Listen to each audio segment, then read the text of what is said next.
Hello, God bless everyone. Good morning, good morning. So, i-share ko po sa inyo bakit bakit may suffering o bakit ka nagtitiis ngayon. Bakit may pagtitiis sa ating buhay. So, everything has a purpose. May purpose po ang pagtitiis natin dito sa ating buhay. O whatever situation na kinakaharap mo ngayon, ang pagtitiis mo ngayon ay may purpose. So, ito ngayon tatalakayin natin at sasagutin at babasahin sa Biblia na may purpose ang iyong suffering. And let's find out. Dito po sa 1 Peter chapter 5, sabi po dito,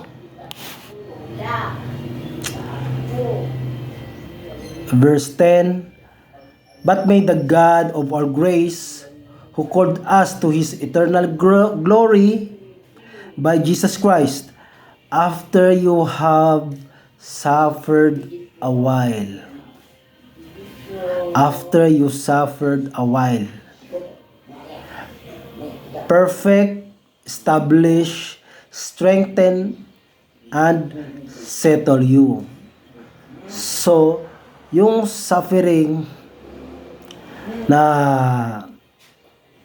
nafe-feel mo ngayon o dinadaanan mo ngayon is temporary lang. May short time lang siya sa iyong buhay o sa iyong experience na kinakaharap ngayon. Anong purpose niya is to be perfect you. I-perfect ka niya and establish,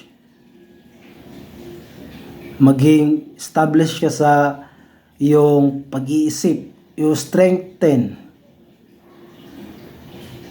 Bakit strengthen? Baka you expend your strength sa maling bagay. O settled you, maging kalmado ka. Ang importante dito is a perfect. Bakit ipi-perfect tayo? Kasi hindi tayo perfect. So meron tayong dapat itama sa ating sarili na mayroon tayong nagagawang mali at yun dapat i-correct natin sa ating sarili. Yun ang purpose ng suffering, dahil ito ay temporary lang. So, continue, walk to the Lord and be humbly.